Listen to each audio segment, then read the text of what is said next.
What's up, everyone, and welcome to the Renewable Energy Smart Pod. I'm your host, Sean McMahon, and today we're going to be talking about an aspect of the energy transition that we don't often focus on: buildings.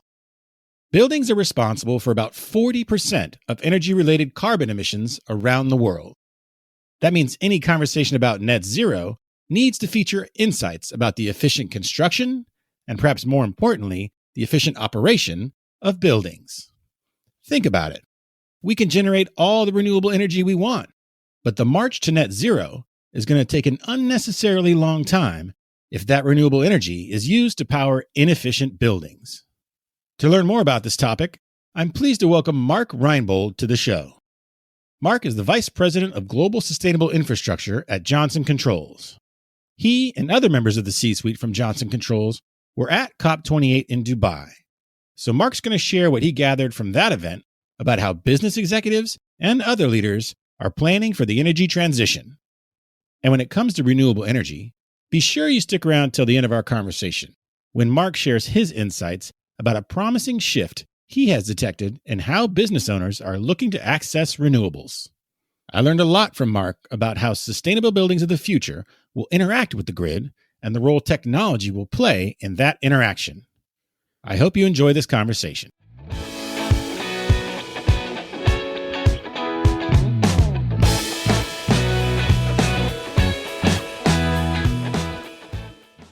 Hello, everyone, and thank you for joining me today. My guest is Mark Reinbold, Vice President of Global Sustainable Infrastructure for Johnson Controls. Mark, how are you doing today? I'm doing excellent, Sean. Thank you very much for having me as a guest on your podcast. Yeah, I'm excited to have you here. It sounds like you got a lot of energy for this conversation. So let's get rolling. Right now we're recording this January 22nd and Davos has just wrapped up. Last month we had COP28. A hot topic at all these global gatherings is sustainability, energy efficient buildings, and those kinds of topics come up all the time. So what are some of the takeaways from those? I believe you were at COP28. I did have the opportunity to go to COP28. It was a tremendous gathering, and what an honor to be there with all the world's leaders, by the way. But key takeaway for me when you look at either Davos or COP28 is the commitment to sustainability is still very, very strong. And we're talking about the economics of sustainability. We're talking about how do we actually execute and get to work. I think one of the things that I sort of talked about at COP28 is the concept that there's a lot of talk and not quite enough action yet. And if we want to hit the goals of science-based target goals, you want to hit 2030 or 2040, whichever your organization has committed to, the reality is, we got to get started now and we got to get moving. And we at Johnson Controls have kind of taken a much more pragmatic approach about this and just said, look, what are the things that we can start to do immediately that have great economic impact and will make measurable impact on decarbonization? And you can't help but default to 40% of emissions come out of buildings. So great place to start. And when you start laying out what you can go do in buildings, on the MAC curve or the marginal abatement cost of carbon, man, buildings come right up to the top. I got you. So what are the first things that kick off that conversation? The first thing to make a building decarbonized, you're going to have to get electrified, right? So electrification of buildings is critical. And a key component that everyone was talking about at COP28 and it resonated widely was the application of having heat pumps. If your listeners are familiar with the concept of a heat pump, instead of burning fuel on site, heat pump uses electricity to move heat from one place to another. And whenever you can move energy or move heat from one place to another, it's so much incredibly more efficient. And, electrification of buildings is the first step into decarbonizing scope 1 and then getting into scope 2 emissions, where the grid is going to be decarbonized next. And as long as we're electrified, we're going to be in great shape. The second piece, though, is just the simple act of taking buildings and making them much more energy efficient.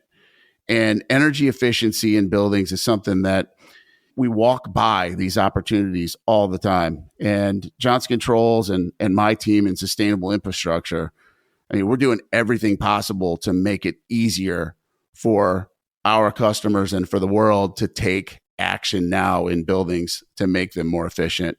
And we use strategies like net zero buildings as a service, or providing financing vehicles that go along with that work to make it easier. And then I'd say the last thing is the hottest topic is the role of AI and the role of technology and data in sustainability and decarbonization. And AI is going to be such a big topic, not only for what it does in the technology and using and leveraging data inside the buildings, but also how we go about decarbonizing and making buildings more efficient. I mean, the process is very labor intensive, and AI is a key strategy in how we can start to speed that process up and use our labor much more efficiently and get to more of the building stock quick, because speed is key. You know, Mark, I don't know what you're talking about with AI being a hot topic. I haven't heard anybody talk about exactly, that lately. Right? It's everywhere. Nobody it feels like talking about AI. Hope it's not blockchain all over again. That's all I'm going to say. So I want to get back to what you said about the things that Johnson Controls is doing to try and make some of these things more simple. And what are some of the points of pushback really you might get? So say you're at COP28, right? And you're talking to some business leader. Invariably, you're going to run into some business leaders who haven't walked the walk as much as you were saying. You know, they're maybe kind of behind. What excuses, or what reasons, I should say, are they giving you why they haven't made all these changes? Is it cost? Is it they're waiting for better technology, or what is it? Well, I think everybody is looking to see what is in the future as far as technology goes. But I think the bigger issue right now is absolutely, where do you want to put your capital? And the capital expense that's required to really get into the hard work of decarbonizing buildings makes it seem pretty scary to some folks. And end of the day, we've tried to make that a lot easier with what I was talking about earlier, which is this idea of net zero buildings as a service, so that you don't have to lay out all of that capital up front. You can sort of pay for your energy efficiency and your building upgrades as you go, and turn what would normally be a big CapEx expense into an operating expense. And then we take the energy efficiency, which we think is core to building decarbonization, and that has economic payback. And when you have economic payback, that starts to defray some of the cost of some or all of the cost of doing the hard work in the buildings. And end of the day, that starts to make it a little bit easier and a much better value proposition. Okay, I just want to pull on one more thread about COP28 and Davos and global gatherings kind of like that. You mentioned yourself, there's plenty of talk and you're kind of hoping for more action. I'll confess, I've never been to either of those gatherings, but I've covered them for a decade maybe from afar. And I have some concern that maybe those are perhaps reached a tipping point, or kind of people are tired of all the news that swirls around it. All, like, to your point, all talk and not enough action. So like I said, you're at COP20. Is there a sense that people are kind of aware, like, wait a second, like this gathering is in danger of jumping the shark? Or is it still like this hyper valuable confab and everyone's looking forward to Azerbaijan next year and expecting the momentum to keep going? Or is there kind of a concern that it might be dissipating a little bit? So I'm going to answer this as a first timer to COP, by the way. I'm going to be perfectly candid. I was skeptical of the value that I would get for spending the time to go to Dubai. And in retrospect, I wish I would have spent more time there. And there was tremendous, great interactions with not only thought leaders, but those who are actually executing. So our entire executive team went to COP. We had our CFO there. We had our CEO, Chief Sustainability Officer, myself. And I think the trend is more and more towards, there is great business in sustainability. It's part of everybody's brand. It's part of their value proposition. And the date of commitments that we've made to our shareholders and stakeholders is getting closer and closer. So I think it is going to start to pivot towards actually talking about the things that we can do to take action now away from some of the theoretical conversations that have happened in the past. And that's really encouraging. I left super, super optimistic about the commitment levels and the willingness to go act. Now we just got to make it easier and we got to move fast. So one follow-up question to COP28. So it's 6 weeks now in the rearview mirror. Mm-hmm. Have you had any follow-up from some of the folks you've talked to? Because I've been to a lot of conferences and people are like, yeah, I'll give you a call. And I'm sure you and your team are being very diligent about following up with these people, and I'm not asking you to name individual, companies or government agencies or things like that, but has there been a good payoff to that? Like the exchange of contact information and initial information? Yeah. I'm the biggest trade show skeptic in the business, maybe, but yes, the answer is yes. We've had number of large companies reach out based on our presentations and discussions at the Museum of the Future. Johnson Controls hosted a really well-attended event there. And then individual conversations, panels that I was on, panels that Katie McGinty, our CSO, was on, George Oliver was on. We've had a tremendous outreach. And, I'll leave some of the companies nameless, but at the end of the day, they saw what we were doing in examples of how we were making it easier and applied that same logic to their organization and are saying, how can you do that for me? One of the stories that I told at COP28 and, love to tell it to your audience as well is, we're working with one of the large US automakers in their journey to move in the energy transition to EVs. And we were right in the middle of final negotiations, and ended up signing a deal with a large automaker right after COP. I told the story of how we stepped in to make a very, very complicated and foreign manufacturing process, which is, building lithium-ion batteries in clean rooms. That's not what the automakers have been focused on for the past 100 years, right? Factories have gotten cleaner, but not a clean room environment like where you make chips, right? Like semiconductor environment. And, Johnson Controls and my team are stepping in for one of the automakers, actually two of the big automakers, to operate, maintain those facilities and to do it on an as-a-service basis. Telling that story, we've had connections with other automakers. We've had other folks in other industries like manufacturing and industrial that have reached out and said, wow, that's we didn't know you did that. We didn't know that Johnson Controls were willing to step in and actually take on the risk and the contract for outcomes. And we'd like to talk about that. So for me, it was a huge hit. Okay. And so you've mentioned a phrase a few times now, net zero building as a service. Yep. And expand on that a little bit. I'm familiar with it, but some of the listeners might not be. So what are the principles of that?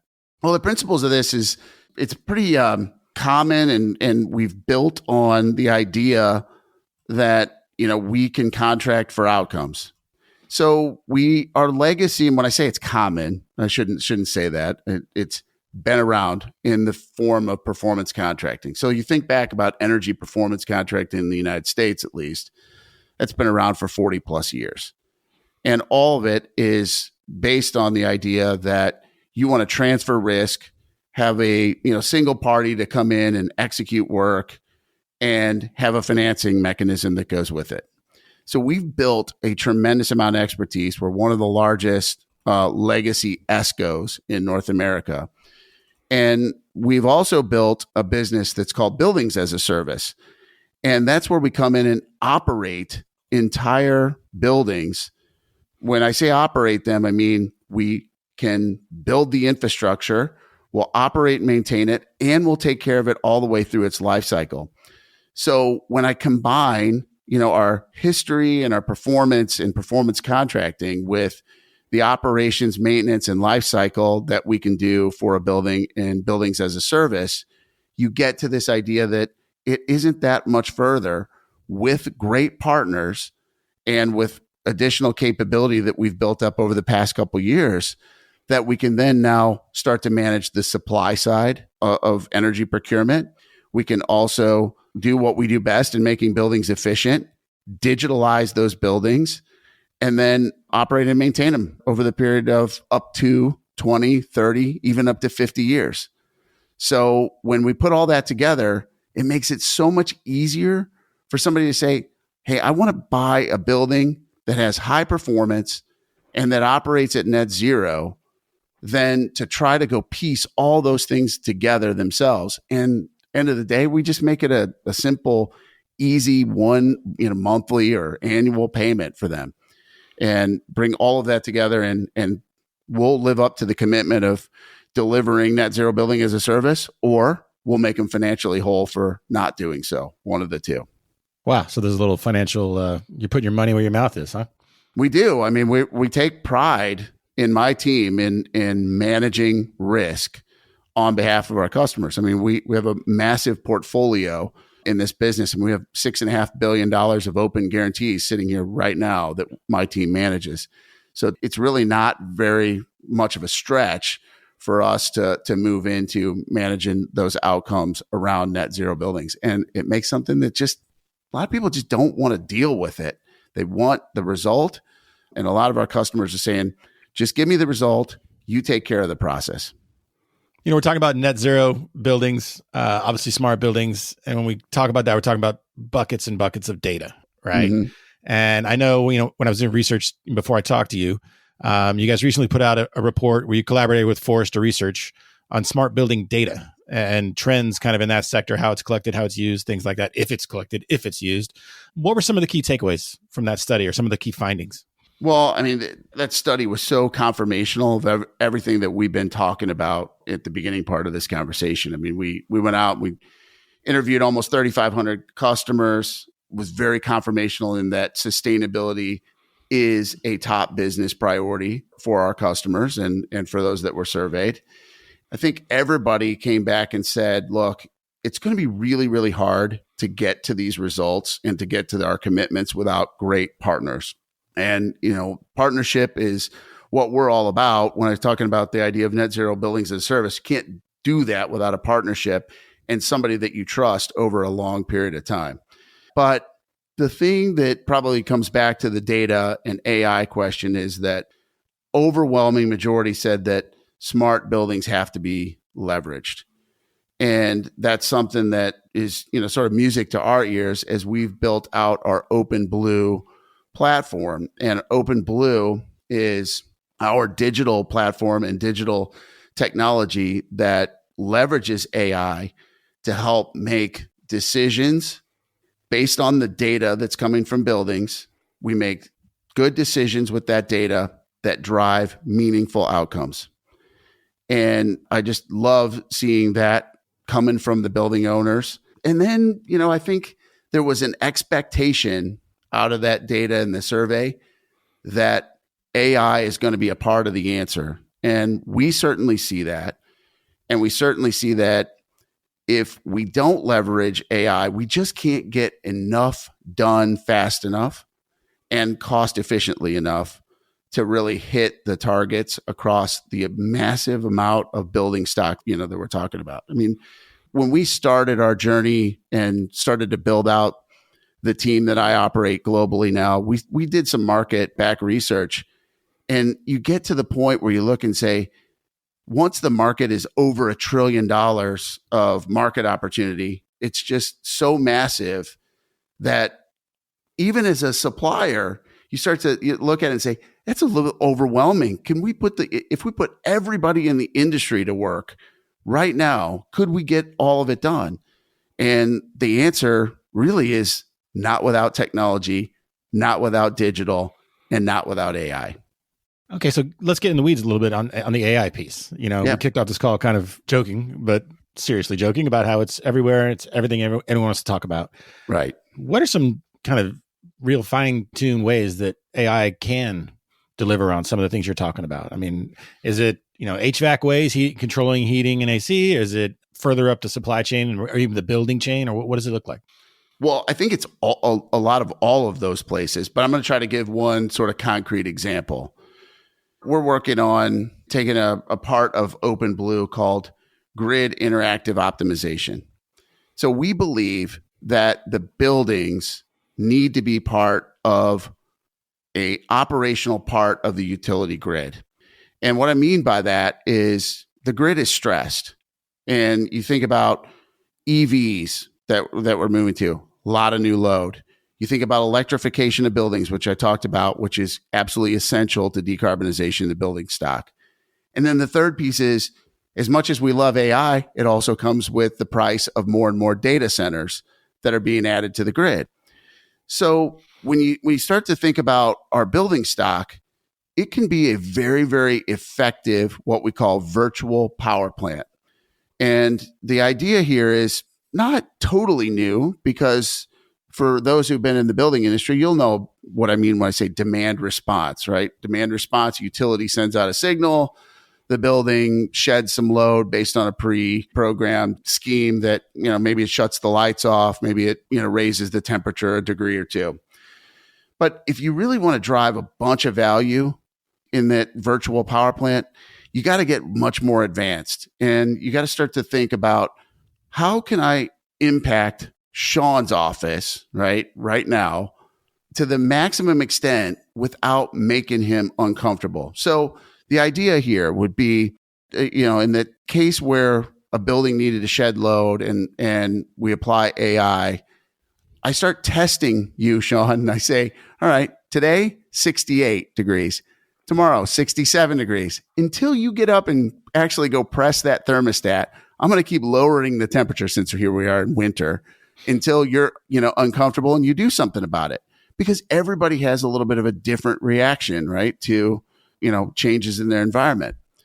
AI will allow us to do all those tests without the intensive labor that would be required to go do that. Because in the past, what I'd have to do is send out an engineer to go sit with you and say, hey, Sean, what can I take your office down to? You 65 degrees? Will that be okay in a situation where we need to give back power to the grid?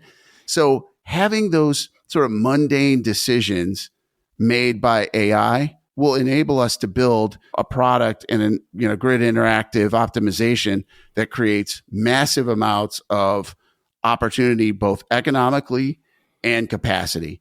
And then you take it one step further and you start to say, all right, now we have not only that just basic example of changing the temperature in your office, but you're going to have batteries in the form of bidirectional EVs sitting in your parking lot. Well, who's going to manage the charging and discharging scheme of all of that? That would normally have to be manually programmed. AI makes all of that simple, easy, and efficient. And it's something that hopefully that practical example will give just a little bit, to your audience about how we can actually make economic impact and speed things up using AI in the building space. Yeah, I definitely appreciate that example in terms of, smart building technology and trends, obviously AI. Were there any key recommendations out of that report with Forrester on smart building trends? I mean, I think that the biggest recommendation is that we got to move, and we got to move fast, and we have to, leverage the technology we've been talking about. And frankly, I think, the other piece is we just got to make this easier and simpler to go do. So do you have any showcase projects, kind of trophy projects that you're really proud of that really you think exemplify from start to finish the processes and the improvements we're talking about?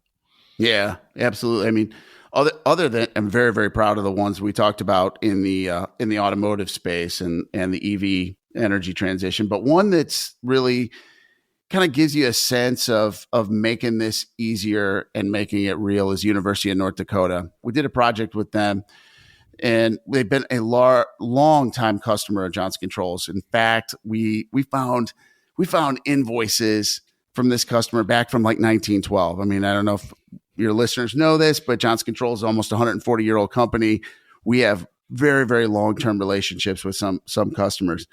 And this customer came to us, and they're in frozen tundra of North Dakota, and steam plant is their lifeblood, right? Especially during the cold winters that we're experiencing right now. And they had a coal-fired power plant sitting in the middle of campus. Now, can you imagine being a university president and trying to recruit students, and the first thing that they roll up to your campus and see is a steam plant that's powered by coal? So the president said, hey, listen, I mean, not only is this thing outdated, We want to decarbonize, but it's a real eyesore right out in front of the campus. Can you guys help us, because we don't want to go to the legislature and have to ask for $100 million to replace it? So we went to work and we figured out that by moving that to an infrastructure as a service model, providing financing, providing the operations and maintenance of that new plant, we were able to tear down the old one, build a new one, and keep them neutral on what their annual operating expense. So you can imagine the university president is coming back to us and saying, not only do I not have to worry about this asset, I don't have to ask for $100 million from the legislature that they weren't going to get. And then the last piece is I get a brand new, shiny steam plant that's natural gas fired, help me on my path to decarbonization. Not all the way there, but certainly a huge improvement. And I can do all of that for the same annual payment that I'm making right now. So it was a huge, huge win for the university, and then a long-term customer for Johnson Controls that we couldn't be more proud of the partnership. That sounds incredible. In the world of, everyone trying to decarbonize and the energy transition, we've seen tremendous growth in renewables, wind, solar, and also energy storage, battery. So I've got to imagine that those sectors advancing has changed the conversations you're having with clients or prospective clients when we get back to that point about, buildings are going to become kind of a two-way thing instead of just energy consuming. How has that changed? How is those technologies moving forward and becoming more commonplace? How has that changed your conversations? Well, it's a great question. And we've been doing solar with our customers for 10, 15 years. I mean, we took University of Hawaii completely off grid. So the University of Hawaii came to us and said, hey, listen, we want to remove ourselves from reliance on diesel generation, which, by the way, Hawaii's grid is mostly diesel. And through what we do inside the buildings and making them more efficient, and then deploying pretty good size solar installation along with energy storage in the form of lithium ion battery storage, we were able to give them all the way to net zero. And, of course, they're not off the grid. That's you say that in air quotes, but they are fully sufficient on their own power production. So they were one of the first. And, I quote a lot of universities because you obviously see they're first movers in the space and they have a long time horizon. But a good deal of our customers in the public sector and in the private sector are expecting to see renewables as part of their project. And then you can imagine the IRA with the ITC enhancements, that's the investment tax credit, has really just put a whole new life into the renewable space, battery storage and solar. So we're happy to deploy it ourselves. We also, we use a number of partners that can put it in the form of a power purchase agreement. And, the key is making it simple, easy, and having great economic value. And that's kind of the core tenet for us is whether it's battery storage, whether it's, solar. We don't do a heck of a lot of wind because that tends to be utility scale and front of meter. Most of this behind the meter work that we do has great paybacks and is very, very cost effective for our customers. So we try to evaluate renewable energy on every project. And to some extent, there will be inclusion of renewable anywhere you're going to all the way to net zero. And I think that the last thing I'd leave your audience with is, we're seeing a nice trend of converting from the idea of buying renewable energy credits and having off-site production somewhere else or taking advantage of somebody else's renewable energy production to organizations saying, look, I want to bring it on site. I want additionality and I want it local and very visible for my employees and my customers.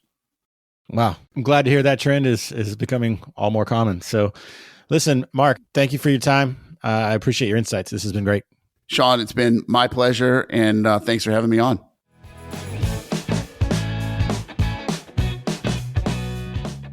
All right, everyone. Well, that's our show for today. Thank you all for listening. And if you haven't already, please subscribe or follow this show on Apple, Spotify, Google, or wherever you listen to your podcasts. And as always, please be sure to share it with your friends and colleagues. Have a great day.